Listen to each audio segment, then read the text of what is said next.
Assalamualaikum warahmatullahi wabarakatuh. Selamat pagi, salam sejahtera bagi kita semuanya. Om Swastiastu, Namo Buddhaya, dan salam kebajikan.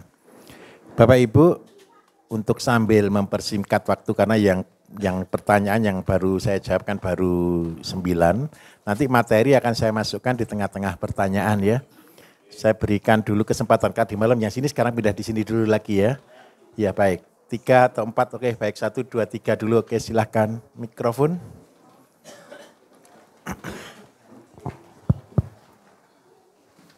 Bapaknya dulu. Oke.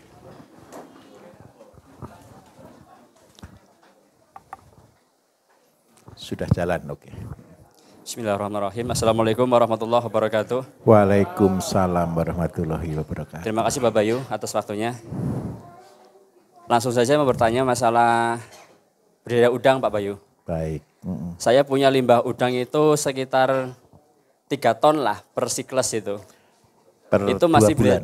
Per 3 bulan. Per 3 bulan, baik. Itu masih terbuang begitu saja. Bagaimana cara memanfaatkannya Pak Bayu? Baik. Sama yang satu lagi ini masalah udang pada meninggal itu, pada mati itu gimana cara membudidayakan biar bermanfaat? Minta maaf, kolam terpal atau kolam tanah Pak? Terpal, intensif. Full intensif, full feed berarti ya, full pakan ya? Ya, pabrikan. Baik, pabrikan, baik. Apalagi kira-kira? Kalau masalah tesis sudah selesai sih, udah bisa lah gitulah. Ya, mungkin baik. itu saja cukup. Oke, terima baik, kasih. Bapak. Terima Assalamualaikum kasih. warahmatullahi wabarakatuh. Waalaikumsalam warahmatullahi wabarakatuh. Begini Bapak Ibu, udang itu menurut Bapak Ibu kan sama, ternak ya, udang juga ternak. Kira-kira walaupun sudah full intensif, kira-kira pasti berhasil atau tidak? Belum tentu. Sudah mau panen kena virus gitu ya, selesai juga. Kena white spot gitu aja. Nah Bapak Ibu, ada sesuatu yang luar biasa dari udang. Yang berasal dari sisa-sisa makanan. Udang itu Bapak Ibu minta maaf, proteinnya kan tinggi untuk pakannya. Terus daya serapnya udang sendiri sangat terbatas. Sehingga kotoran udang itu sebenarnya boleh saya katakan nutrisinya tingkat tinggi. Nah, kita seringkali menganggap limbahnya udang itu adalah masalah. Karena apa? Karena dia nutrisi tinggi, ketika dia di saluran air itu bisa membunuh ikan yang lain juga. Yang kedua tanaman yang kena itu juga mati. Terus yang paling parah baunya luar biasa. Baunya itu berarti dia mengandung amoniak tingkat tinggi. Nah karena itu bagaimana kita mengolahnya? Lahannya berapa hektar Bapak minta maaf? 3,5 hektar. Kita anggap aja 3 hektar. 30.000 meter persegi. Kalau luas tambaknya sekitar 30.000 meter persegi, berarti limbah yang ada kurang lebih kali 0,15. Berarti ada sekitar 4,5 ton per siklus. Betul. 4,5 ton ini Bapak Ibu minta maaf, kalau kita cuman buang itu sih biasa. Padahal kalau kita sudah tahu pakannya udang protein tinggi, berasal dari rata-rata tepung ikan yang kualitas tinggi. Terus yang kedua karbohidratnya juga tidak terlalu banyak, sehingga kita harus bisa olah ini. Konsep saya, limbah itu lebih mahal daripada udangnya. Ini konsep. Nah, limbah ini diapakan Bapak Ibu? Bisa nyipon Pak ya, kolamnya Pak ya? Bisa nyipon ya. Kalau seandainya enggak bisa nyipon pun, sekali siklus kan pasti kalau kolam full intensif kan pasti dibersihkan total. Nah kalau sudah dibersihkan total, minta tolong ini masukkan di satu penampungan. Bapak nanti akan belajar membuat pupuk horti di belakang. Penampungannya harus ada para-para di sini. Ada satu ujung begini dibuat ini untuk para-para. Para-para ini dari bambu. Ini kan masuknya kan lumpur. Masuknya lumpur. Ketika dia masuk lumpur, ditaruh di sini. Terus yang kedua, karena udang saja Bapak Ibu, karena dia cuma mengandung protein tingkat tinggi, maka isinya di sini hanya N. P-nya sedikit. Nah, berarti kalau supaya, minta maaf, supaya ini bisa diproses berarti butuh untuk pengurai. Bapak bisa enggak carikan kotoran ayam atau sekam? Bisa ya. Jadi saya minta maaf karena ini lumpur, ini harus dibuat berlapis. Jadi kalau boleh ini kotoran udang, terus habis gitu dikasih sekam atau kotoran ayam pedaging, terus kotoran udang lagi, terus begitu. Tujuan daripada minta maaf, sekam ini adalah untuk rongga udara. Nah setelah ini ditaruh begini Pak, kalau Bapak mau pakai katalis boleh, ini pakai katalis 5. Keluarnya akan jadi pupuk horti. Nah ketika keluar begini Bapak Ibu dari 4,5 ton, minta maaf ini paling keringnya nanti tinggal sekitar 3 ton. Tapi Bapak akan punya yang cair ini kurang lebih sekitar 1.000 liter. Dalam sekali proses. Bapak Ibu minta maaf, nanti kalau Bapak Ibu sudah membuat pupuk horti, Bapak Ibu tanya ya Pak Bambang itu kalau jual pupuk horti berapa Pak teman-teman Pak? Berapa? 35.000. Nanti kalau Bapak Ibu kalau jual sudah jadi pupuk, kalau Bapak Ibu jual nanti disamakan ya, biar enggak gegeran. Karena apa? 35 itu berarti kalau dijadikan ke pupuk padat biasa, itu kan 1 banding 10. Berarti jadinya pupuk berarti Rp3.500 per kilo. Karena 1 liter itu setara dengan 1 kilo. Lah Bapak nanti di sini sama, prosesnya ini selama 14 hari. Yang dibutuhkan sirkulasi ini. Sehingga apa? Bapak nanti akan menghasilkan pupuk padatnya sekitar 2 ton, anggap aja 2 ton. Ini enggak mahal Pak, kalau pupuk padatnya harganya cuman jangan jual mahal-mahal 1.000 sampai 1.500 saja per kilo. Tapi yang ininya bisa jual mahal, karena yang paling penting nanti cairnya. Cairnya ini yang 1.000 kali 35.000, ini yang ketemu 35 juta. Jadi untungnya ini sudah kelihatan, anggaplah 30 juta. Padahal minta maaf Bapak Ibu, pelihara 3 hektar itu belum tentu bersih 35 juta kok. Betul Pak ya? Betul. Jadi dari sini Bapak Ibu kita bisa menghitung limbah itu lebih pasti hasilnya. Kalau pupuk dari limbah udang atau limbah lele seandainya begitu sama saja, lele, udang itu sama saja. Itu dosisnya luar biasa, ketanaman bukan tumbuh warna hijau. Kalau biasanya organik itu kalau padi kan warnanya hijau muda. Tetapi kalau dengan pakai limbah udang, hijaunya hijau biru. Seperti urea. Jadi ini untuk ngolah limbahnya. Jadi Pak pakai katalisnya katalis 5. Nah terus yang kedua prosesnya proses horti. Nanti kita praktek. Kemudian yang kedua. Ada di dalam tambak Bapak Ibu, lele, nila, gurami, udang dan lain sebagainya, itu kalau kan pasti ada yang mati. Selama ada yang mati Bapak Ibu kalau mau dijadikan sesuatu yang berharga, jadikan nutrisi. Seperti misal kalau udang mati ambil 20% adalah udang Pak, 80% adalah air kelapa. Nah, dosis aplikasinya ini fermentasi tertutup selama 14 hari. Dosisnya 1 tutup sekitar 5 mili per liter. Untuk minumnya ayam bisa. Kalau ayam Bapak kasih nutrisi dari limbah udang yang mati, maka kuning telurnya akan berubah menjadi jingga. Nah, jadi kalau Bapak Ibu beli telur di Indomaret atau di apa yang mengandung omega dan sebagainya, yang warnanya jingga dan sebagainya, Bapak Ibu kan sudah buat kuteja. Kuteja itu meningkatkan albumin untuk membuat warna telurnya menjadi jingga, kasih kepala udang atau nutrisi yang berasal dari udang. Sebenarnya bukan hanya udang, kepiting bisa juga. Kalau seandainya untuk tanaman, karena ini prosesnya anaerob dan berbaik dari air kelapa, dosisnya hanya 50 mili per 15 liter. Jadi dosisnya 50 mili per 15 liter. Ini dosisnya. Dan ini sebenarnya kalau dijual bisa mahal Pak, 1 liter boleh sekitar 50.000 begitu. Jadi kalau udang mati bahagia saja. Ini loh Bapak Ibu, ini strategi saya. Kenapa saya bilang walaupun usaha saya di pertanian, peternakan banyak yang rugi, tapi tidak bangkrut. Karena saya sudah memahami konsep ini. Saya kasih contoh, ketika saya tanam kangkung terus harga tidak laku, tanam sayur terus harga tidak laku Bapak Ibu.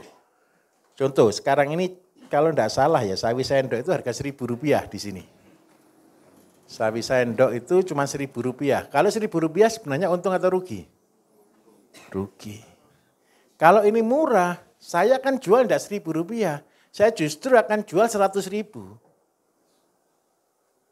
Kenapa kok saya jual 100.000? Karena saya tidak jual sayur. Saya jual jadi yang lain. Saya olah, saya fermentasi, saya bisa jadikan pakan, saya bisa jadikan obat, saya jadikan macam-macam. Karena apa? Basic saya adalah herbalis. Nah, Bapak Ibu juga sama. Ketika harga sayur murah, Bapak Ibu kan sudah bisa buat set PT nih kemarin, betul kan? Ketika sudah bisa buat set PT, jadikan pakan ayam dulu yang kelihatan, terus habis gitu kalau itu tidak laku, tabung jadi set PT. Lah kalau sudah jadi set PT, harganya bisa 40.000 1 liter. Tapi minta maaf, walaupun set PT mahal, jualnya kan tidak segampang jual sayur, betul atau tidak? Karena itu kalau bisa dijual dan profit silakan jual. Tapi kalau ketika harga itu terlalu murah, jangan dijual, tapi ditabung. Banyak orang selalu Bapak Ibu minta maaf. Seringkali kita ngejas bahwa oh ini usaha tidak berhasil.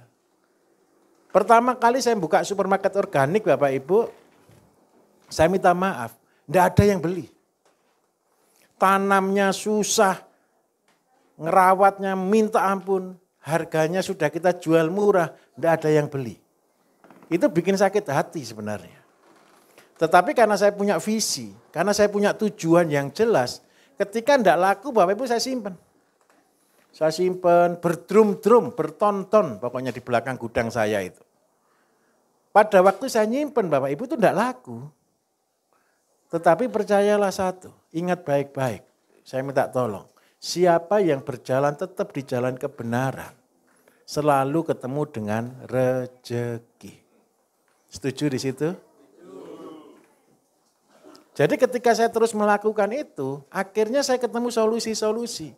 Jadi minta maaf, usaha saya yang kelihatan rugi. Maksudku saya paham ya, usaha yang kelihatan. Bertani itu kan yang kelihatan jual sayur, betul kan? Itu bisa rugi. Tetapi ketika rugi, saya malah untung berlipat kali ganda. Karena saya olah jadi zat PT, saya olah jadi pupuk, saya olah jadi pelengkap yang kalau di pupuk saya namanya Orgamas, itu juga saya pakai di Orgamas. Berasal dari mana? Berasal dari sayur-sayur yang saya olah, saya campurkan di bahan-bahan yang ada. Sehingga Bapak Ibu pernah enggak jual kubis harga 100.000? Bisa atau tidak kira-kira? Tidak mungkin, ekspor pun lo enggak bisa. Tetapi gara-gara kalau kubis enggak laku, saya malah jual 100.000. Jadi kalau Bapak Ibu ke belakang sini, ini gudangnya sayur. Ketika barang, minta maaf, kalau orang jual ke pasar ada lubang mau atau tidak?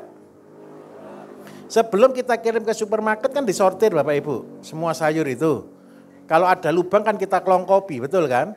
Tapi saya mau tanya, ini barang bagus atau barang jelek? Barang bagus, karena itu saya kelongkopi, saya simpen, saya olah. Apakah laku? Belum laku. Tetapi tugas saya hanya menabung. Menabung ini apa? Tanggung jawab. Saya simpen aja. Berton-ton, mungkin di belakang ini ada kalau 1 atau 2 ton. Sekali pengiriman masuk supermarket 1 ton atau kurang itu limbahnya bisa setengah ton sendiri kadang-kadang Bapak Ibu. Lah kalau kita tidak tahu cara itu jadi limbah, tidak berharga. Tetapi karena saya tahu cara itu saya olah. Modalnya apa? Modal air kelapa saja. Atau kalau cuma untuk barang yang biasa saya cuma tambah dedak begitu saja. Yang ada tanahnya saya kasihkan ke ayam. Sehingga apa Bapak Ibu, semua sampah, minta maaf, itu lebih berharga dari apapun. Kemarin Bapak Ibu sama hari ini kan belajar ngolah limbah, betul ya? Nah, sebenarnya tujuan terakhir apa? Minta maaf Bapak Ibu. Setelah ini, setelah Bapak Ibu nanti berhasil, saya minta tolong. Di masyarakatnya Bapak Ibu banyak enggak sampah masyarakat? Sampah masyarakat berkurang, Pak. Berkurang, Pak ya?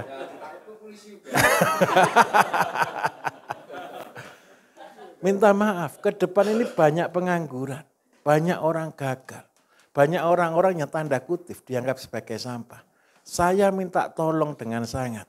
Ketika Bapak Ibu nanti berhasil di sini, kalau sudah berhasil ngolah sampahnya, sekarang kita betul ngolah sampah yang sebenarnya. Yang menjadi, maaf tanda kutip, banyak orang-orang gagal di luar sana. Saya dulu Bapak Ibu ketika saya dalam proses, saya gagal 18 kali. Dalam pekerjaan saya gagal 18 kali itu beratnya minta ampun. Ada jas di sini itu orang gagal.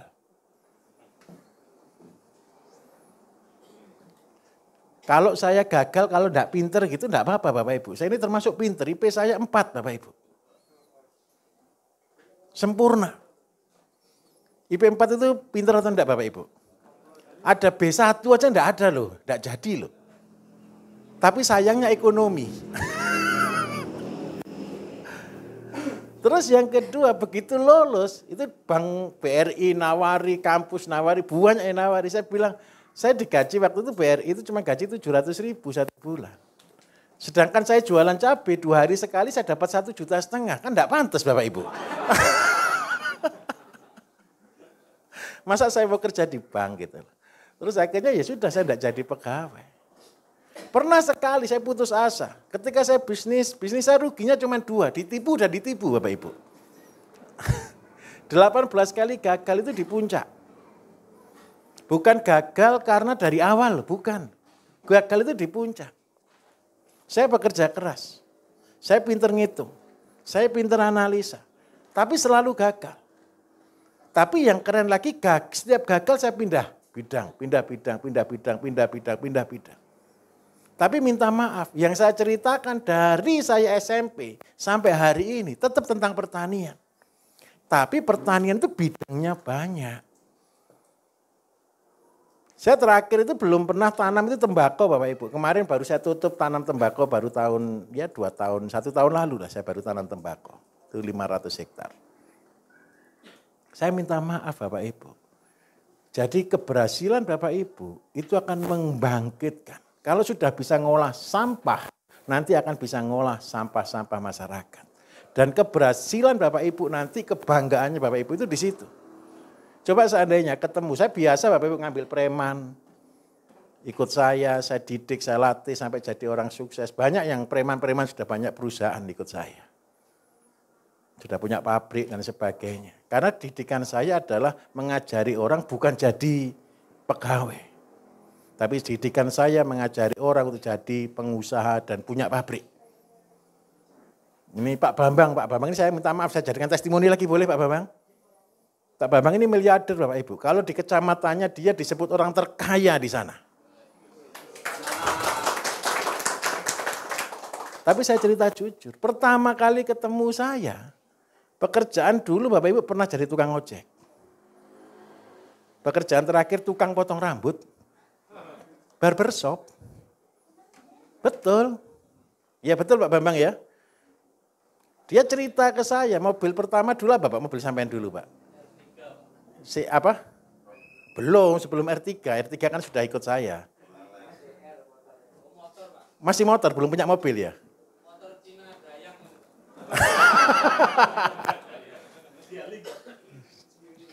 Ini benar Bapak Ibu, itu 2014 ya, 2013 ya. 2013. Sekarang dia sudah punya pabrik.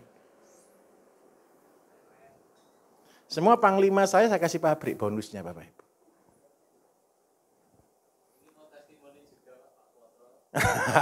Oh boleh, hai Pak Potro sini dulu testimoni sini. Maju Pak. Ayo sini, enggak apa-apa. Ini tugasnya Bapak Ibu juga sama dengan tugas saya, ke depan harus begini. Monggo Pak Potro, sekali-sekali megang mic dengan saya. Oke, selamat siang Bapak-Bapak dan Ibu-Ibu. Oh, ibunya cuma satu. Saya mau cerita apa ini? Bingung. Menghadapi banyak sekali tamu, saya bingung. Oke, saya cerita saya ikut Pak Bayu tahun 2016. Dan pada saat itu, saya boleh cerita ya? Saya ex anak nakal. Saya dulu hidupnya di jalan, rambut saya panjang. Saya ikut Pak Bayu pertama kali, rambut saya masih panjang. Terus saya ikut Pak Bayu, bertahun-tahun, saya belum punya mobil seperti Pak Bambang. Tapi alhamdulillah saya sudah berdiri rumah. Dan saya punya rumah sendiri, sertifikat atas nama saya.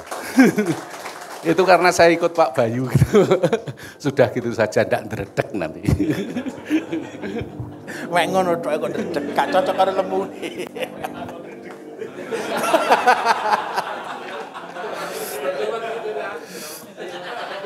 Ini dulu pasien Bapak Ibu. Ketika saya talk show di Salatiga, rambutnya gondrong, asam uratnya berapa waktu itu? 11,5. 11,5 sampai jadi sembuh, sampai ikut akhirnya dia megang Salatiga. Dia pernah janji ternyata, ketemu saya kan lama, minta maaf. Setiap anak buah saya juga sulit ketemu saya waktu itu Bapak Ibu. Saya ini orang yang paling sulit ditemui, soalnya levelnya katanya dibatasi, padahal saya itu tidak pernah batasi orang loh ya. Cuman waktu saja yang membatasi kadang-kadang. Sehingga suatu hari ketemu di mana itu, Candi Cetho ya Pak ya.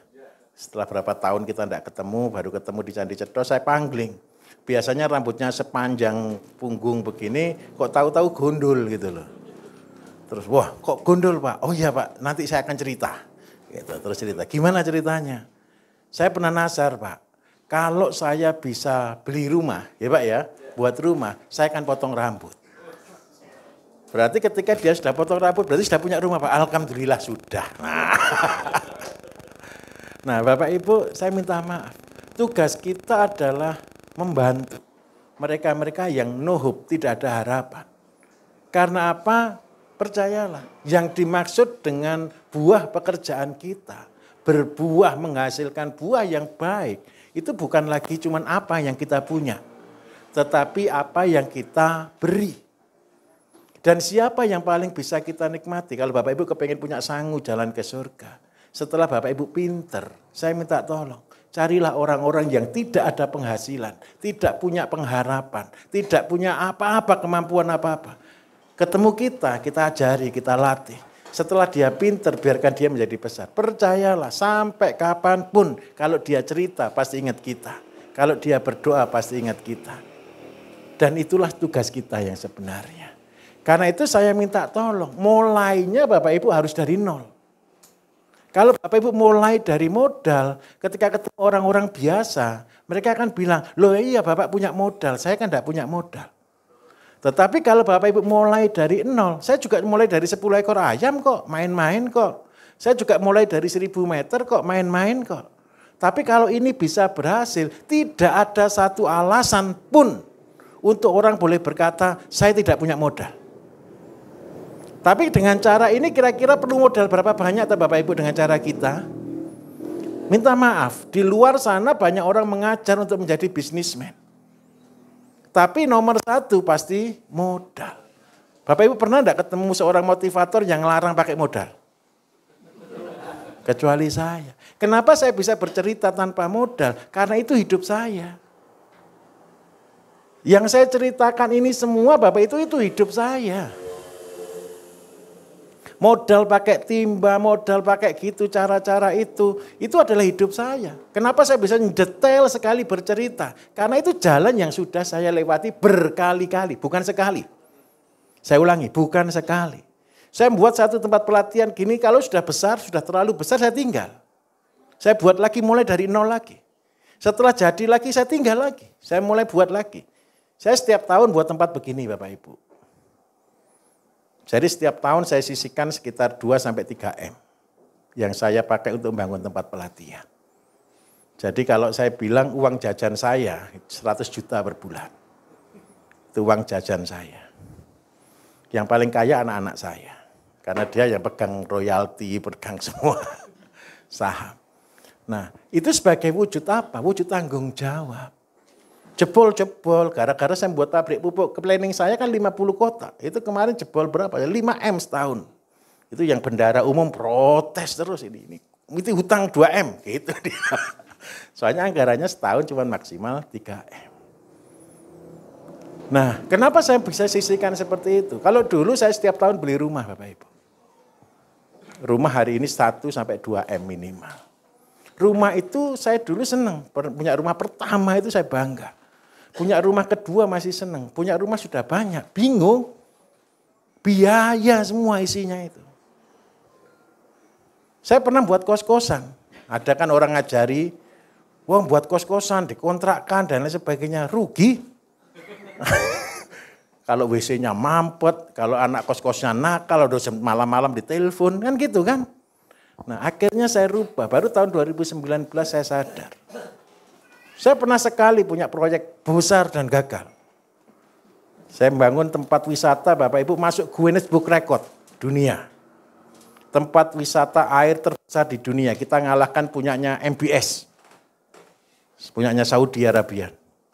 Jadi dia punya areal 13 hektar setengah, saya punya 13 hektar setengah ditambah 30 meter. Cuma yang penting ngalahkan.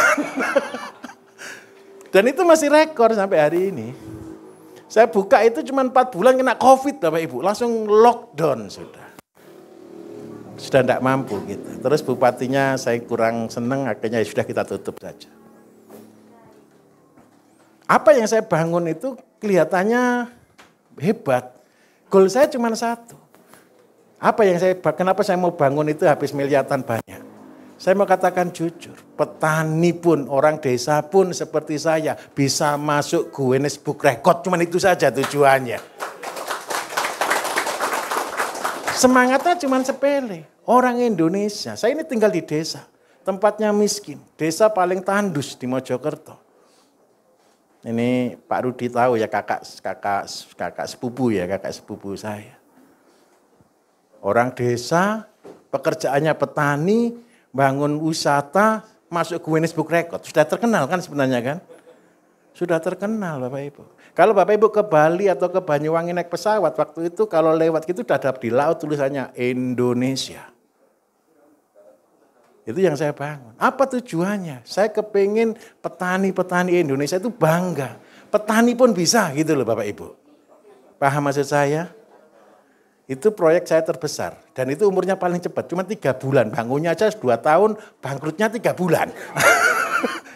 Bangkrutnya bukan karena apa? Gara-gara lockdown. Semua wisata Bali waktu itu kan close semua. Sudah. Itu yang buat kita bangkrut. Terus yang kedua saya tidak punya tanah, karena yang saya pakai itu laut. Nah dari sana itu menjadi kebanggaan. Karena itu saya minta tolong. Bapak Ibu kenapa saya selalu punya prinsip, sampah lebih mahal dari barang utamanya. Kalau Bapak Ibu bisa ngolah limbah, semua proyek, semua pabrik, semua usaha, limbah itu lebih mahal. Contoh sawit. Saya mau katakan jujur. Bapak Ibu hari ini cuma petani biasa, ngolah limbahnya perusahaan yang namanya solid. Kalau Bapak Ibu betul-betul konsisten, betul-betul melakukan dengan benar, percayalah, tidak sampai 5 tahun Bapak Ibu bisa beli PKS-nya, perusahaan kelapa sawitnya. Dari apa? Dari limbah yang dibuang. Nah, itu spesialisasi saya Bapak Ibu. Olah limbah jadi berkah. Nah, tujuan utama yang lain apa? Tujuan utama selamatkan. Saya minta tolong saudara-saudara kita yang menjadi sampah-sampah hari ini. Yang bukan sampah sebenarnya, dia tetap orang baik kok. Cuman belum ketemu jalannya. Lah tugas kita membantu membawa dia ketemu dengan jalan. Saya punya satu teman Bapak Ibu konglomerat. Saya minta maaf. Dia sudah orang kaya sekali. Sangat kaya sekali. Dia punya tambang emas, dia punya tambang nikel, dia punya tambang timah, dia punya pabrik di mana-mana juga. Ketemu saya katakan, apa gunanya kita hidup kalau kita tidak punya destiny, kita tidak punya tujuan. Akhirnya ketika ngomong pertanian Bapak Ibu dan sebagainya, Tahu-tahu dia klik, Pak saya kok hidup ya saya ketika di sini. Sekarang ini Bapak Ibu, dia tukang jawab WA di grup. WA di grup bukan saya yang jawab, dia. Gara-gara apa? Dia mau ketemu saya terus jatuh di rest area sehingga dia kena saraf, kena tulang belakangnya. Sehingga dia cuma bisa tidur. Tapi gara-gara dia bisa tidur berbulan-bulan, dia jawab WA di situ dan saya lihat semangatnya luar biasa. Dari sana saya katakan, minta maaf, ternyata semua orang itu kepengen berhasil itu cuma satu Bapak Ibu. Dia berhasil sampai kepada destininya. Dan saya yakin Bapak Ibu yang datang ke sini, saya percaya Bapak Ibu ini adalah orang-orang pilihan. Karena itu saya yakin sekali Bapak Ibu pasti berhasil. Dari jutaan orang di Indonesia Bapak Ibu minta maaf boleh terpilih. Bisa ikut kelas, kita ngobrol bersama, kita bisa belajar bersama. Berarti minta maaf, Gusti Allah punya tujuan buat Bapak Ibu. Kalau saya secara pribadi, karena ini bidang saya pesennya cuma satu. Bapak Ibu harus jadi miliarder di desanya masing-masing. Tujuannya apa? Masyarakat akan tahu, oh ternyata dari bertani, dari berternak, dari punya ikan, dari punya sapi, punya ayam, punya semuanya. Saya bisa menjadi orang sukses. Dan tujuan itulah yang akan minta maaf ketika Bapak Ibu nanti akan selesai. Akan dipanggil. Oh, tujuan kita hidup itu cuma mati Bapak Ibu. Tujuan kita hidup itu cuma mati. Sebelum mati kita sudah melakukan tugas kita dan bermanfaat bagi orang banyak. Bukankah lebih baik orang yang bermanfaat bagi orang lain, betul? Dan itu adalah ibadah yang sebenarnya. Setuju? Ayo, mari pertanyaan berikutnya, mari.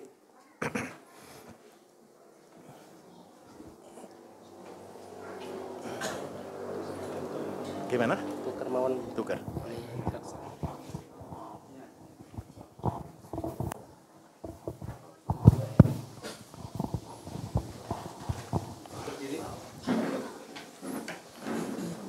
Assalamualaikum warahmatullahi wabarakatuh. Waalaikumsalam warahmatullahi wabarakatuh. Tidak lupa Pak ya?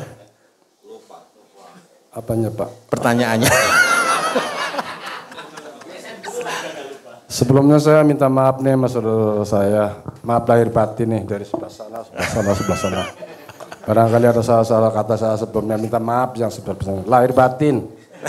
Ya Pak ya, minta maaf lahir batin Pak. Saya mau nanya ini Pak, masalah lele, bikin anakan lele Pak. Baik.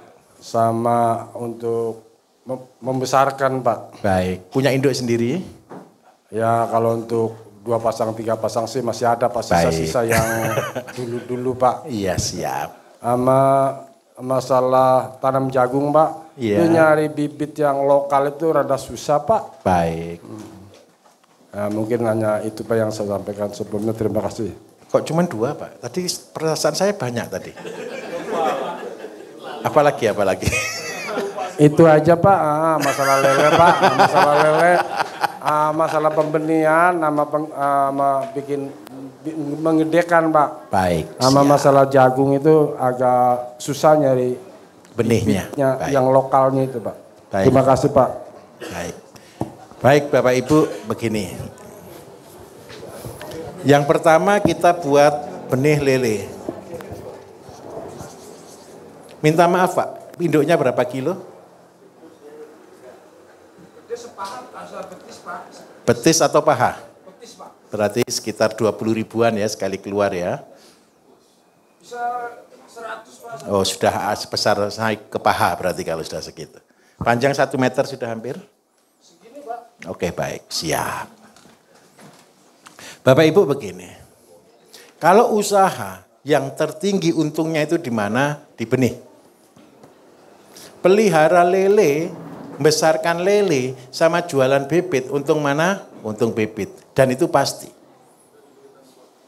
Sekarang makan induk Pak. Pakan induk terbagus untuk lele supaya telurnya banyak. Berarti kalau bisa carikan binatang yang berprotein tinggi, yang telurnya banyak. Kalau saya biasanya pakai keong, yuyu. Nah, ini yang kita jadikan untuk pakan induk. Katak. Ini untuk pakan induknya. Jadi bukan pelet Bapak Ibu. Kalau pakan induknya itu alami, maka dia bisa tiap 2 bulan pasti bisa dikawinkan. Nah, coba bayangkan. Satu induk betina bisa keluar 100.000. Padahal pakannya dia selama 2 bulan paling banyak, maksimal deh 100.000. Betul kan Pak ya? Nah. Jangan. Itu kurang bagus. Caranya bagaimana? Ini cara kita. Bapak kan sudah punya kolam induk nih. Karena dia makanannya tinggi proteinnya, Bapak Ibu minta tolong buatkan di sini bak untuk diisi bekecot, keong, untuk dipelihara, Pak. Supaya apa? Makanannya terkontrol. Terus yang kedua, kalau makanan induk sudah tersedia, Bapak nanti kalau sudah jadi buraya, kan kasih makan ulat cacing sutra nih. Lah, cacing sutranya dari mana? Dari Jakarta, Pak. Alhamdulillah. Nah, contoh. Kalau seandainya ini berteman dengan ke Nusa Kambangan dekat atau jauh ini? Ujung utara sama ujung selatan ini ya. Enggak apa-apa. Begini, Pak. Kalau boleh, karena Bapak kan sudah punya induk nih. Terus nanti ketika sudah punya lele yang menetas kan berarti ada sirkulasi air. Nah, ketika Bapak sudah buat kolam untuk sirkulasi air, airnya di sini ini Bapak tampung di tempat pembesaran cacing. Cacing sutra. Cacing sutra itu medianya hanya lumpur. Cari lumpur sawah, Pak. Terus yang kedua, makanan terbagus cacing sutra Bapak Ibu itu sebenarnya bukan apa-apa. Sebenarnya cacing sutra itu makannya adalah orang ngasih makan ampas tahu boleh. Tapi terbagusnya dia harus makanan yang mengandung protein. Proteinnya terbagus dari mana Bapak Ibu? Paling gampang dari limbah-limbahnya keong, limbahnya apapun. Ini yang dijadikan di situ. Bapak Ibu kan sudah pelihara ayam, bisa apa kalau ayam Pak? Tapi mau bisa kan? Kalau punya kotoran ayam tinggal dikasih air leri, dikasihkan di situ. Per meter persegi per hari maksimal 10 sendok. Kotoran ayam yang dikasih dedak atau dikasih air leri. Tujuannya itu akan menciptakan makanan-makanan bagi cacing sutra. Nah, kalau Bapak sudah punya induk, sudah punya pakan induk, sudah kolam penetasan, terus punya cacing, sudah selesai, Pak. Nah, ini adalah satu siklus Bapak Ibu. Ini sudah jadi satu siklus. Kenapa kok saya katakan luar biasa? Kalau melihara lele masih 2 bulan, 3 bulan, atau 4 bulan terakhir setelah seleksi baru habis. Tapi kalau bebet 1 bulan sudah dapat uang Pak. Kawin 1 bulan sudah minimal sudah 4-6 ukurannya. Saya dulu Bapak Ibu ketika saya punya lele ya gara-gara saya punya ayam, saya punya kolam pembenihan lele, saya punya kolam pembesaran. Terus yang kedua, kalau Bapak mau besarkan lele kan tidak mungkin selalu habis terus Pak, benih Pak. Bapak harus siap dengan kolam penampungan. Kolam penampungan untuk dibesarkan. Makanan terbagus lele Bapak Ibu ada 3. Sebenarnya lele itu adalah karnivora. Karena dia karnivora, makanannya memang daging. Kalau dikasih limbah ke ayam, ini besok yang akan kena sempit Bapak Ibu. Ayam mati tidak boleh dijadikan pakan. Kenapa kok tidak boleh dikatakan jadikan pakan? Karena yang pertama menjijikkan. Yang kedua, mati itu kan mesti ada penyebabnya. Kalau matinya karena kecepit bukan karena penyakit. Tetapi kalau matinya kena virus, masuk di lelenya dijual orang, dimakan orang, pindah penyakitnya ke orang, itu yang ditakutkan. Nah, supaya kita tidak disalahkan oleh undang-undang dan peraturan, buatlah pakan yang sehat. Kalau Bapak sudah punya kolam lele 1, tetap konsepnya sepertiga adalah asola. Tapi asola saja tidak disenangi sama lele. Lele tetap butuh karbohidrat. Karbohidrat terbagus untuk pakan ikan Bapak Ibu adalah talas atau singkong. Terus yang berikutnya lagi, seandainya Bapak Ibu baik hati bisa ditambahkan tepung ikan. Tepung ikan beli aja, kalau seandainya Bapak Ibu mau beli jeroan-jeroan ikan boleh. Tapi syaratnya 1 Pak, pakai ayam mati boleh, tapi harus dimasak atau dibakar. Jangan yang masih segar. Setuju Pak J?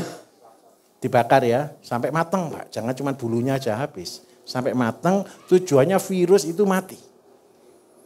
Nah setelah itu Bapak tinggal campurkan di sini. Dosisnya berapa? Azolla 50%, talasnya ini 50%. Kalau tidak ada tepung ikan. Tapi kalau ada tepung ikan, azollanya 40%, talasnya 50%, tepung ikannya 10%. Lele sudah gemuk Pak. Umurnya memang antara 3 sampai 4 bulan. Tapi biayanya bumi langit. Kalau Bapak Ibu beli konsentrat, mungkin usia bisa 3 bulan, FCR dengan 1. Tapi harga konsentrat kan mahal. Kan sudah dihitung untungnya paling banyak 2.000 per kilo. Tetapi kalau ini talas bisa buat, azolla bisa buat, tinggal beli tepung ikan. Lah ini biayanya sudah ditekan. Bisa dipahami begini Pak? Oke. Yang kedua jagung Bapak Ibu, untuk jagung lokal. Nanti saya tak coba usul lah. Mungkin Pak Bambang nanti saya tugaskan ya. Pak Bambang kulao jagung Madura Pak. Nah ini mumpung ada Om dari Madura ini. Pak minta tolong naik pagi. Bisa bahasa Madura Pak? Bisa Pak. Oke. Lancar ki. Kalau minta tolong Pak, mi antar ke Madura, kalau perlu benih jagung Madura se asli Pak.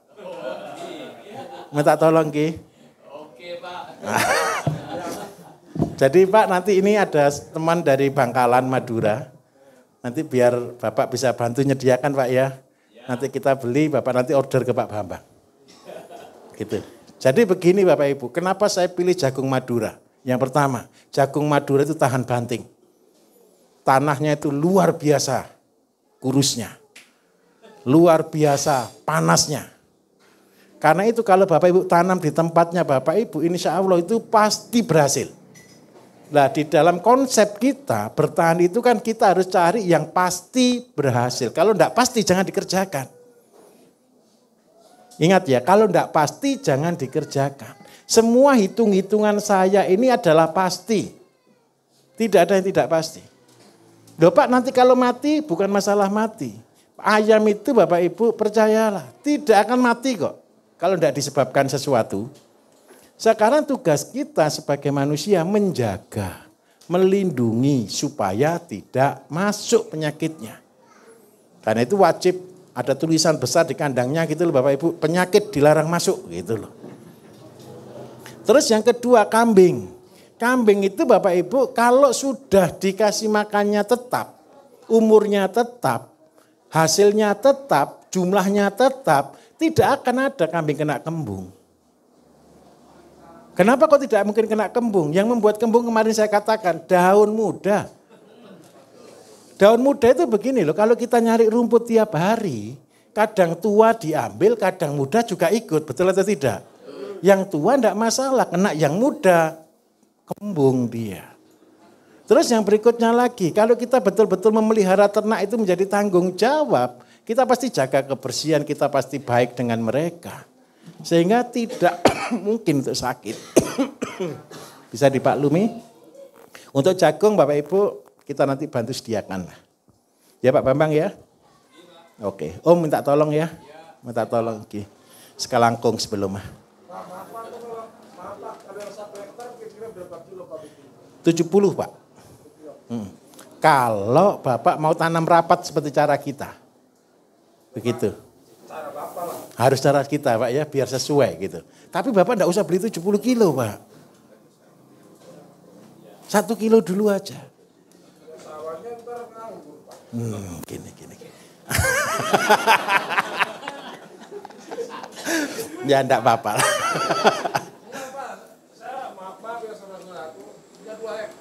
Iya. Betul. Sisanya padi. Boleh.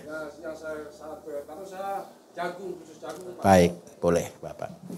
Bapak enak mana? Tanam dulu mungkin 5 kilo gitu dulu, nanti 2 bulan lagi sudah punya benih sendiri begitu? 2 bulan lama. Oke, siap Pak. Nanti berarti benih ini bisa ton ini nanti. Pak Bambang sibuk ini.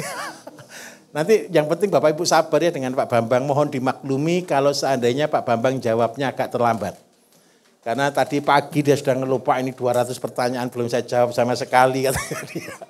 Setiap hari dia harus ngelayani 200 orang Bapak Ibu. Jadi sampai jam 1 Pak Bambang itu kalau kerja. Makanya masih enak. Jadi kepengen jadi miliarder atau enggak kira-kira. Ternyata setelah jadi miliarder itu kerjanya lebih berat ternyata. Yang lihat aja kan bahagia, tapi kerjanya lebih berat. Kerjanya orang enggak ada yang tahu.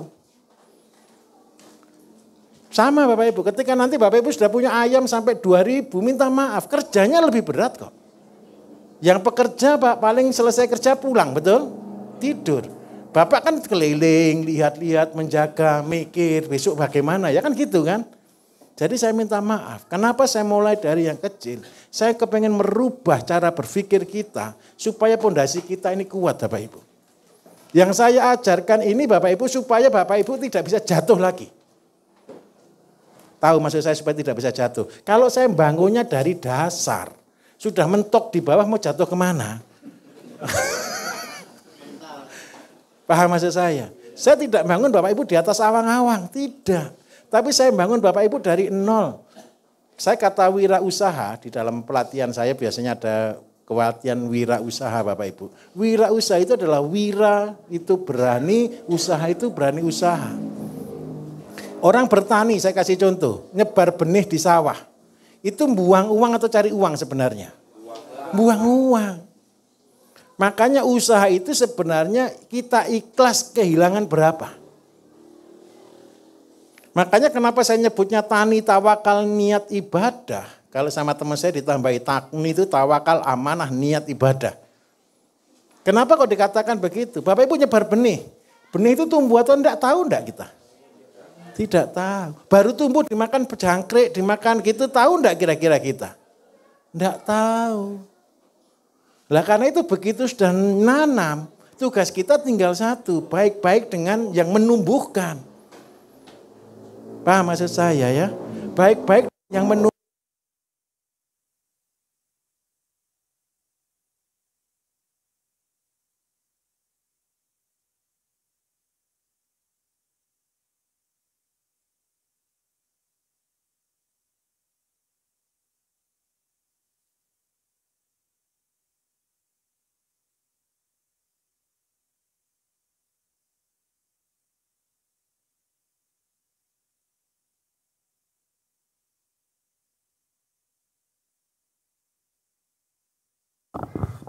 Ini kalau kunjungan presiden dulu ikut tukang fotonya presiden Bapak Ibu ini. Jadi multimedianya sana. Kita ini bersyukur kedatangan tim-tim yang hebat-hebat. Saya sangat bersyukur. Dan tidak pernah ngeluh. Kerja dengan saya tidak boleh capek soalnya peraturan dan tidak boleh sakit.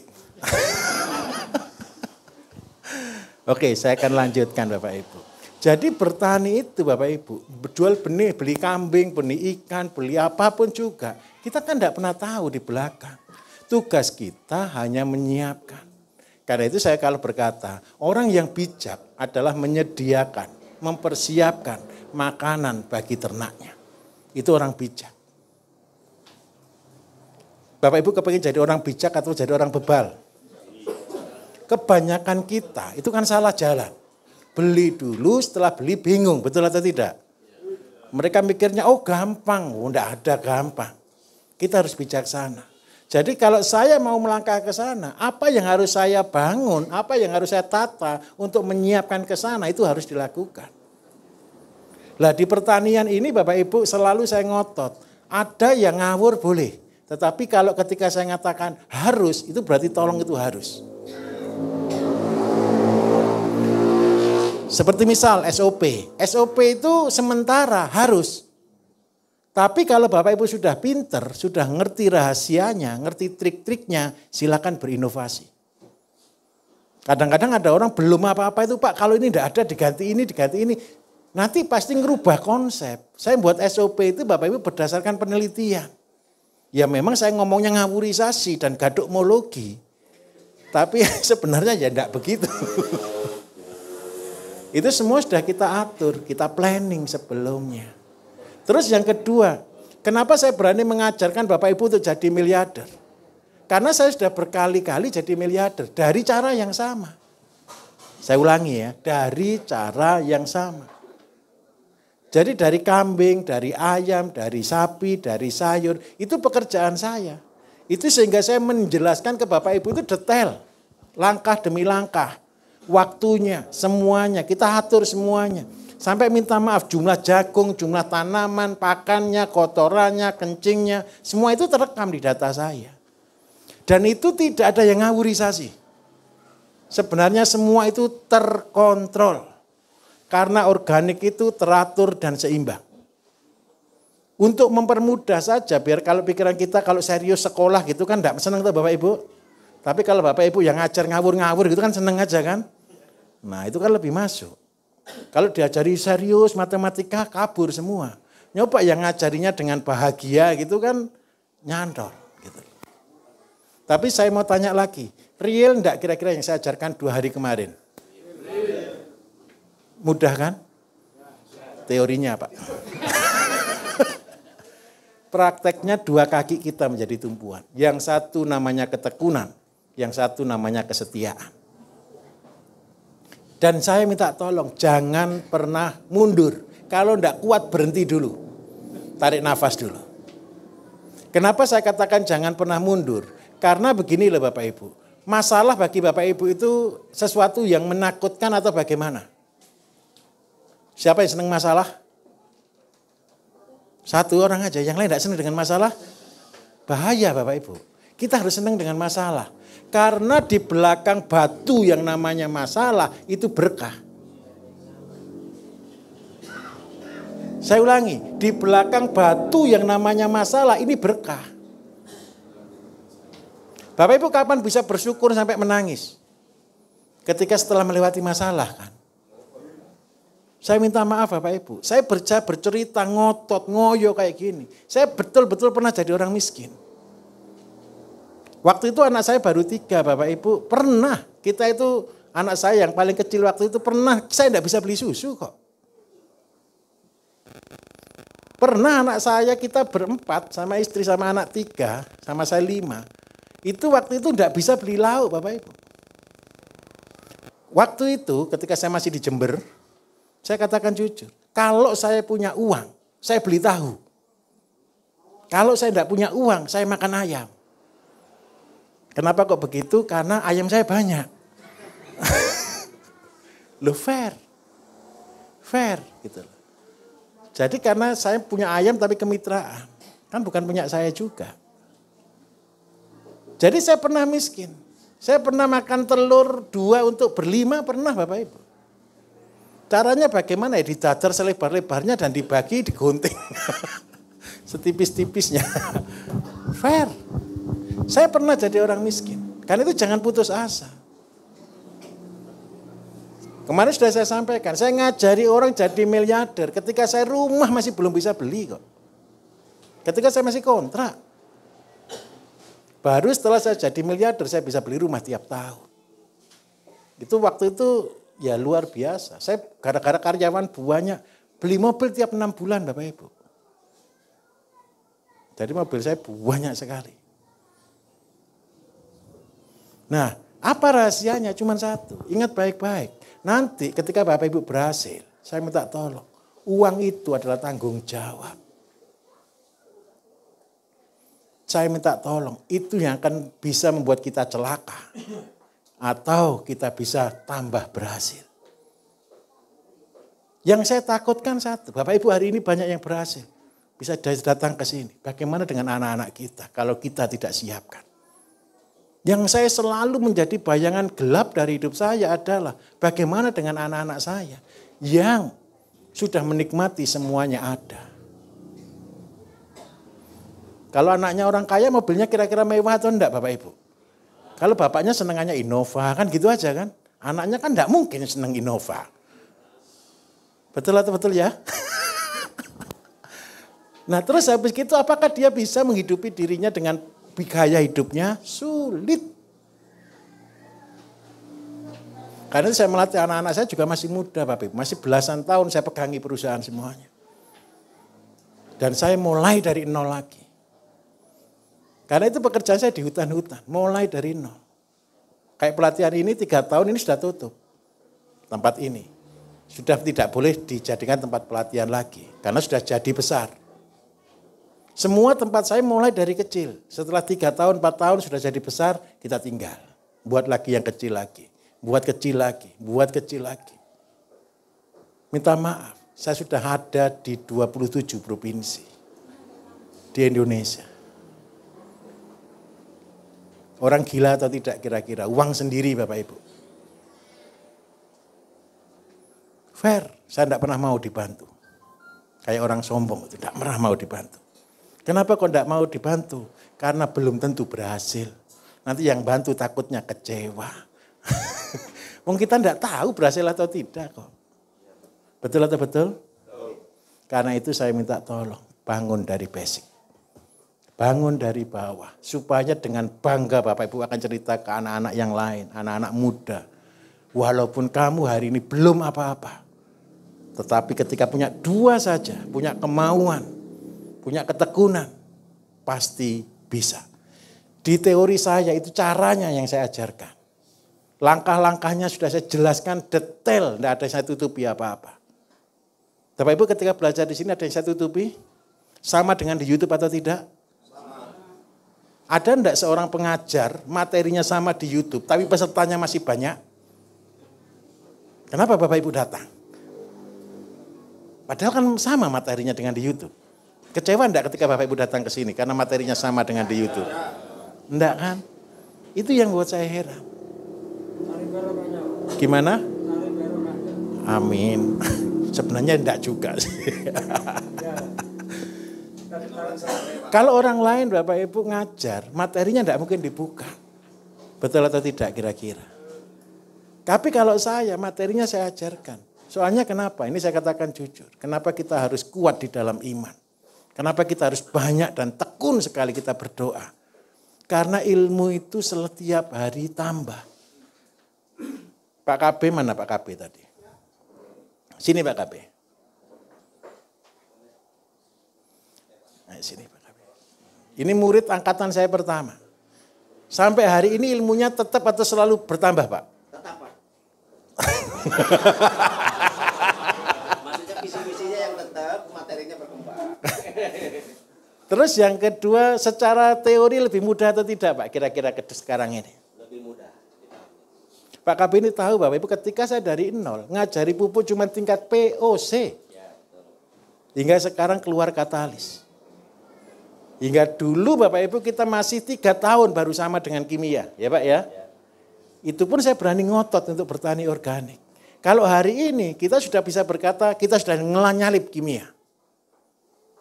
Apa yang harus kita lakukan? Tidak boleh berhenti. Riset, penelitian. Lah, Bapak Ibu ke depan adalah peneliti-peneliti itu.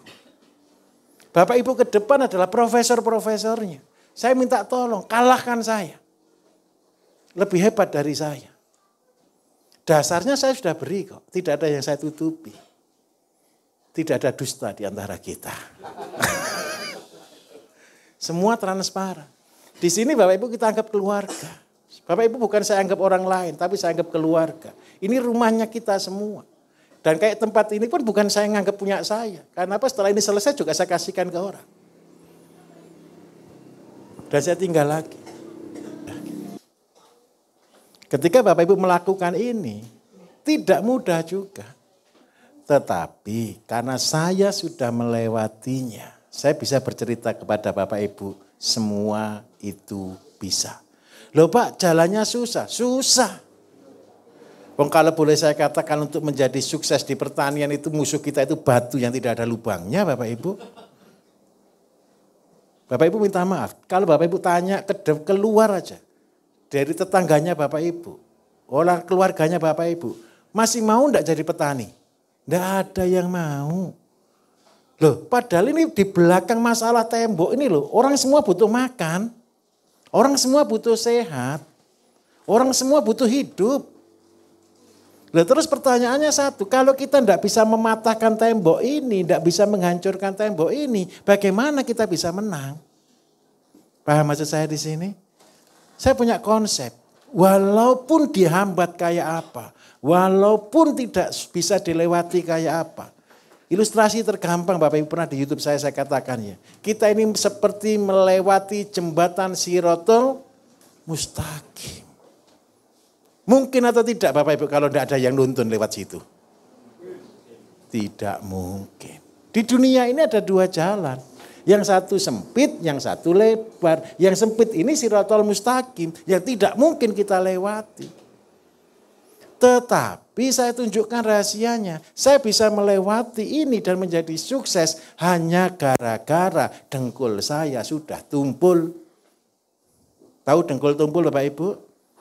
Terlalu sujud. Tidak ada kekuatan lain. Siapa yang bisa kita melewati ini kalau tidak dituntun sama Gusti Allah? Di pertanian Bapak Ibu, ilmu kita cuma satu, pasrah. Tidak ada yang lain. Jadi saya pesankan, sebelum Bapak Ibu bisa mengolah limbah, sebelum Bapak Ibu bisa mengolah semuanya menjadi satu. Kenapa saya harus mulai dari yang kecil? Tidak usah tunggu besar, kalau sudah besar ruwet, biayanya besar. Tapi kalau ngolah limbah dari kecil kan tidak pakai modal, betul atau tidak? Lah, kalau dari yang kecil itu bisa, jangan mikir, loh saya dapat apa? Jangan. Saya dulu sama Bapak Ibu, tidak punya tanah. Fair. Laboratorium saya itu rumah saya panjangnya hampir 30 meter, lebarnya cuma 2 meter. Itu kepotong garasi. Anggap aja tinggal ya sekitar 20 meter persegi lah di tengah kota. Saya jadikan itu pabrik pupuk. Saya punya kamar mandi 2, yang di belakang itu gudang pupuk. Saya ngolah pupuk itu di tengah kota Bapak Ibu. Saya berani ngaduk, minta maaf, KSZPT, macam-macam itu bawa atau tidak Bapak Ibu? Saya berani buka itu nunggu jam 12 malam. Nunggu tetangga tidur. Setelah tetangga tidur baru saya kerja. Nanti kalau bau-bau gitu dipikir pabrik buang limbah. Padahal itu dari rumah saya. Tetangga saya tidak ada yang tahu apa yang saya buat. Di depan rumah saya isinya kangkung, bayam, sayur yang saya pakai untuk kebun percobaan. Ketika itu sudah berhasil, saya bisa berkembang. Dan saya katakan sulit, sangat sulit. Tetapi semangatnya cuma satu, ingat sekali, di belakang masalah ada berkah.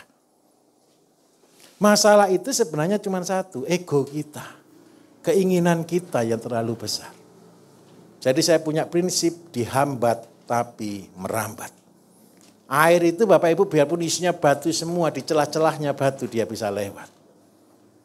Saya dulu ketika ngajar pertama Bapak Ibu, fair. Saya tidak mau ngajar pertanian lagi. Karena tidak mungkin berhasil. Tetapi ketika saya tahu langkah demi langkah, akhirnya saya bisa membuat anggaplah suatu kurikulum. Kalau mau dari berhasil harus dari dunia pertanian. Kan konyol kan ini. Dari saya berkata tidak mungkin berhasil sampai saya bisa katakan kalau mau berhasil jadilah petani. Sudah, itu konyol. Siapa yang bisa membuat itu ketika dengkul kita sudah tumpul?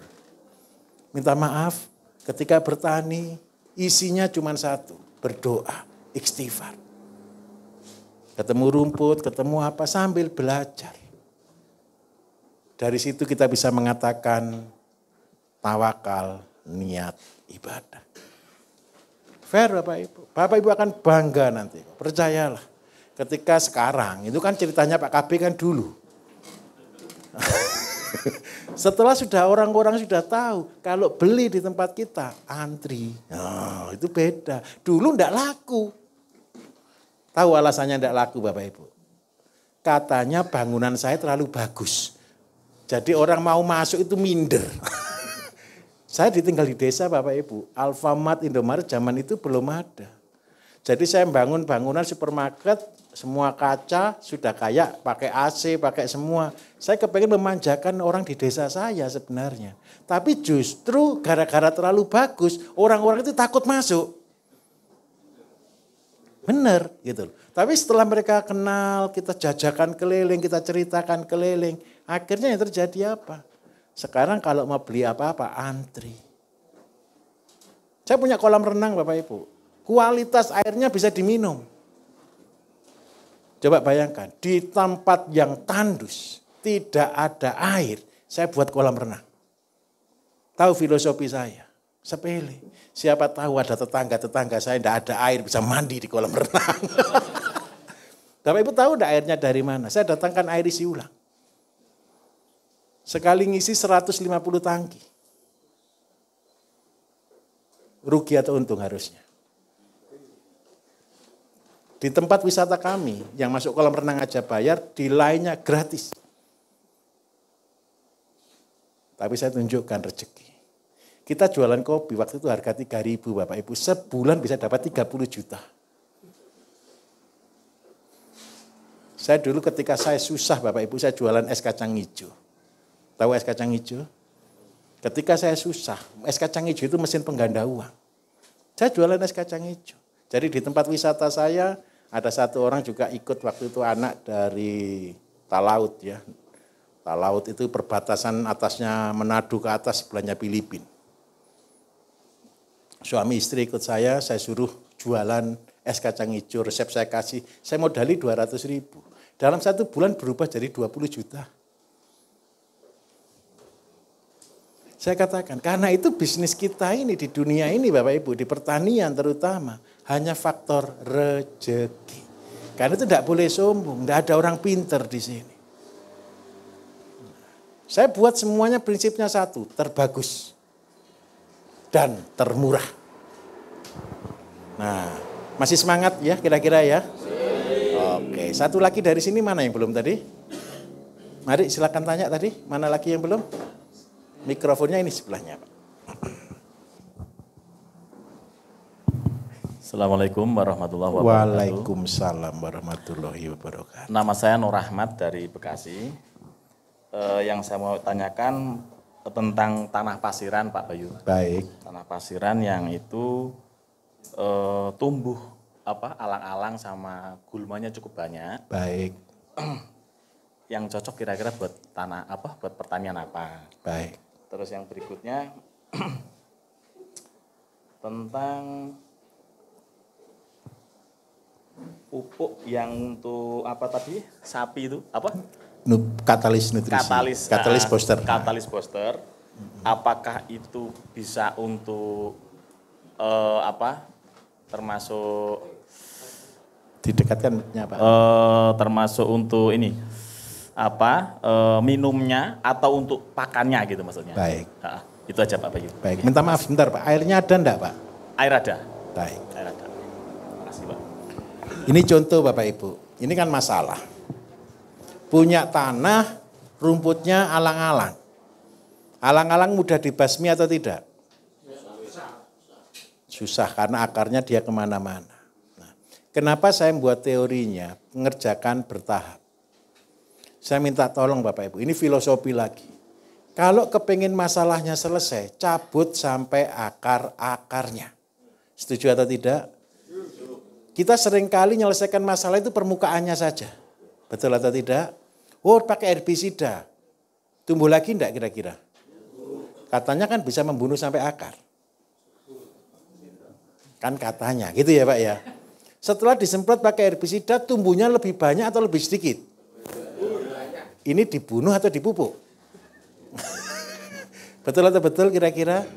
Karena itu menyelesaikan masalah dengan masalah. Seolah-olah selesai tapi menambah masalah baru. Karena itu filosofi saya, supaya kita tidak keluar modal besar. Minta maaf. Kita ikhlas kehilangan berapa? Seandainya Pak saya cuma kehilangan 1 orang saja deh saya mau korban. Nggak menghidupi 1 orang saja. Berarti semampunya orang bekerja dong. Tapi harus clear. Berarti digali yang dalam, akarnya diambil, batangnya diambil, semuanya diambil. Nah, setelah itu tadi kalau Pak KB jelaskan, kalau kita punya masalah, di belakang masalah ada berkah. Supaya biaya ini 0, apa yang dikerjakan itu harus dihitung. Bapak target, sudah bersihkan ilalang, borongan, enggak apa-apa, berapa? Gitu. Tapi Bapak Ibu akan 0 biayanya kalau bisa ngolah itu. Kalau rumput terus habis dibersihkan terus dibakar, dapat biaya enggak Bapak Ibu? Enggak dapat pengembalian. Tetapi gara-gara rumput yang diambil, diolah menjadi ZPT untuk akarnya. Terus yang kedua Bapak Ibu, nanti supaya rumput itu tidak tumbuh, kita harus pakai mulsa, betul kan? Mulsa terbaik itu apa? Alang-alang. Daunnya apa? Bapak kalau kreatif lagi, daunnya jangan cuma daunnya, kasih dijepit sama bambu, dikasih tutup. Nanti setelah tanam pindah, geser terus begini. Itulah konsep kita mengubah masalah menjadi berkah. Jadi Pak nanti begini, seandainya Bapak belum pernah ya nyabuti akarnya alang-alang Pak ya. Saya tunjukkan Bapak Ibu, akarnya alang-alang itu dalamnya 30 cm, bahkan lebih. Dan 1 meter persegi bisa dapat 2 kilo Pak. 1 meter persegi itu bisa dapat 2 kilo. Kalau kita cuma bunuh di atas, tumbuh subur lagi. Harus digali, dicabut. Loh Pak biayanya mahal, hitung biayanya. Seandainya 1 meter keluar 2 kilo, 1 hari dia cuma dapat kerja 10 meter, sehari dapat 20 kilo akar alang-alangnya. Bapak Ibu bisa jual 20 kilo kalikan 40 kok. Jadi berapa? 800.000 kan Pak? Modalnya cuma 100 kan, itu caranya berpikir. Ketika saya buka hutan Bapak Ibu, lahan saya itu kayak hutan ketika saya buka awal. Seluruh tenaga kerja pada waktu awal di hutan itu kan cuma dibabat, ditumpuk, dibakar, betul? Kena saya, enggak boleh begitu. Dicabut, dikumpulkan. Pertama protes. Marah-marah mereka. Loh Pak ini kan enggak dapat tidak selesai, saya enggak butuh cepat selesai. Tapi saya butuh clear. Setelah dikumpulkan saya jadikan apa? Saya jadikan kompos. Setelah jadi kompos untuk memupuk tanah itu kembali. Bagus atau enggak? Pasti bagus. Sehingga apa? Gara-gara kita cabut sampai akar-akarnya, apakah langsung hilang? Masih ada. 1, 2 masih ada. Tapi 3 kali, 4 kali dicabut, bersih, enggak ada rumput lagi. Nah, seringkali kita itu lupa Bapak Ibu. Menyelesaikan masalahnya enggak tuntas. Karena itu saya mengerjakannya. Kenapa sih setiap hari cuma 10 meter? Kenapa sih setiap hari enggak harus selesai semuanya? Tidak, tuntaskan. Petani biasanya nyangkul bagaimana Bapak Ibu? Pernah nyangkul enggak? Buat bedengan enggak? Dibuat selokan, dibuang ke atas begitu kan? Rumputnya langsung dibalik gitu kan? Yang bedengannya dicangkul atau enggak? Enggak, cuma diambilkan dari selokan aja. Ya gimana bisa baik? Karena apa? Itu memindahkan masalah. Dari selokan dipindah ke atas. Rumputnya ada enggak? Ada. Benihnya ada enggak? Ada. Akarnya ada enggak? Ada. Lah ini kan pasti tumbuh rumput. Kalau Bapak Ibu tidak bisa berubah konsep ini, yang paling untung pabrik obat rumput, pabrik herbisida. Beli terus, semprot terus. Alasannya, loh ini hemat tenaga. Bukan hemat tenaga, boros biaya. Bisa dipahami Pak? Terus tanaman apa? Kalau sudah bersih sebegini, terus tanahnya pasir. Bapak di sana kira-kira saya kasih 4 tanaman. Semangka, melon, tomat, lombok, kacang. Kepilih mana? Iya. Iya. Iya. Baik. Tapi bisa jual tidak? Oke. Kalau semua tanah berpasir, ini kan tanahnya porus. Tanah porus itu enggak mungkin tergenang air. Tanamilah semangka, melon, tomat, lombok, atau kacang. Silakan pilih bebas. Ini bisa, yang 5 ini Pak. Ini bisa, yang saya sampaikan. Bapak kepengen pilih mana, saya jelaskan. Saya ulangi. Jagung enggak bisa Pak. Iya. Untuk apa? Ternak apa? Ayam sama sapi. Oke, baik. Kalau jagung, begini Bapak Ibu, jagung itu cocoknya di tanah liat. Kalau jagung. Kalau seandainya Bapak mau paksa ini, ada. Yang penting Bapak harus punya penyimpan air. Tahu ya penyimpan air. Penyimpan air itu bisa apa? Pakai sekam. pakai abu, jangkos yang digiling bisa. Tujuannya dia menyimpan air. Kalau Bapak Ibu enggak ada air, jagung Pak, kasihan. Dia kuning-kuning sayu dia Pak. Kepanasan. Tapi kalau Bapak semangka ada air, nah ini uang tempatnya. Melon pasti manis. Tomat, cabai pasti bagus. Walaupun memang butuh air. Tapi yang penting air banyak Pak ya. Oke, siap. Terus apa lagi yang kedua tadi? Saya sampai lupa tadi. Sudah ya? Oh, katalis booster ya? Iya. Gini, sorry Pak, yang katalis booster pertanyaannya bagaimana Pak tadi Pak? Apakah dicampur dengan air? Apakah dicampur pakan? Begini, Bapak Ibu saya ralat, saya kemarin salah jelaskan sehari. Bapak Ibu saya jelaskan kemarin kan 1 liter itu kan 300.000. Ini kan untuk setahun, ternyata sorry salah. 300.000 ini untuk 3 hektar setahun. Jadi 1 tahun itu cuma biayanya 100.000. Bahagialah, terlalu irit ya mungkin ya. Enggak, ini hitungan sudah betul kok. Jadi saya salah jelaskan. Jadi untuk katalis booster itu biayanya per hektar per tahun hanya 100.000. 1 liter itu untuk 3 hektar Pak. Karena 1 liter itu saya lupa, 1 liter itu 1000 mili Pak. 1 tahun itu cuma 360 hari. Jadi kalau 360 hari dikalikan 3 itu baru ketemu 1 tahun. Baru ketemu 1000 hari. Jadi 3 tahun. Jadi berbahagialah Bapak Ibu, ternyata dapat harga murah. Ini analisanya di sini.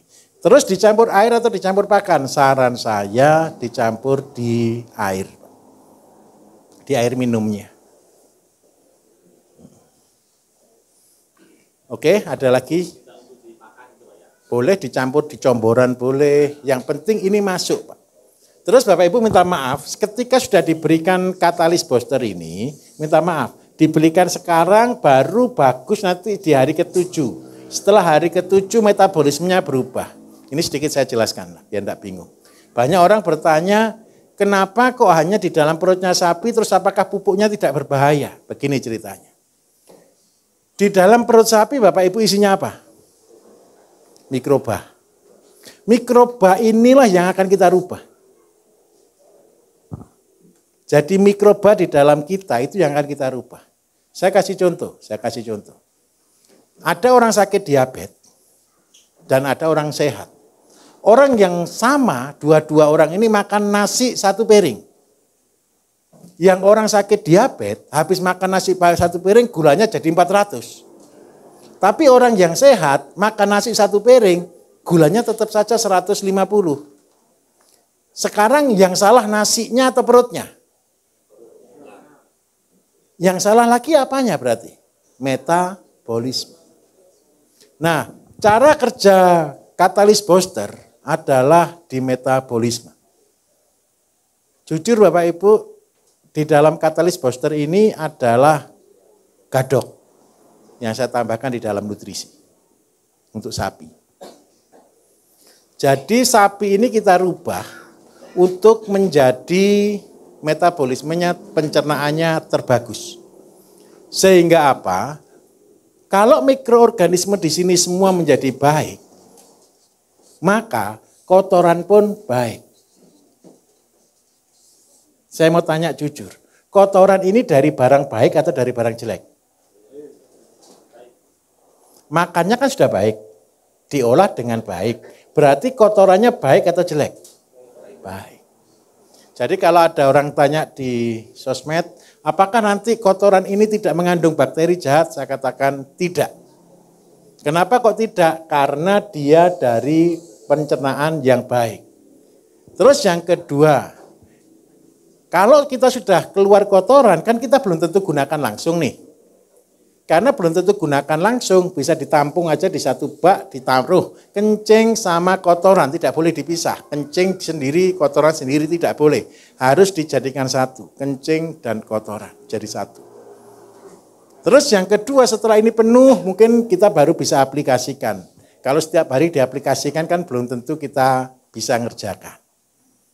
Begitu ya. Jadi kalau ada yang tanya apakah ini nanti baik, baik. Terus yang kedua, karena ketika terjadi begini Bapak Ibu prosesnya berubah. Saya tunjukkan lagi. Keluar dari kotoran sapi, dari perut sapi keluar, pertama tidak bau sama sekali. Tetapi kalau sudah ditambah urin dimasukkan di sini jadi barang bau. Karena apa? Karena dia hidup.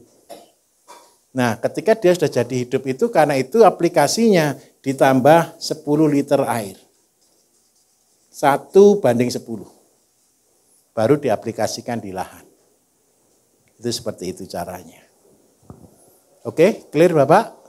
Baik, sebelah sini yang belum 1, 2, 3, 4, 5. Oke, 6. Oke, banyak sekali. Tenang saja. Gimana? Alhamdulillah. Tenang dulu, enggak apa-apa ya. Jam 12 Pak ya. Baik, 5 sedikit baik. Kita akan isoma dulu Bapak Ibu. Setelah ini praktek, tenang. Nanti setelah Bapak Ibu kunjungan, kita masih ada kelas lagi. Tenang saja. Oke, baik. Wassalamualaikum warahmatullahi wabarakatuh.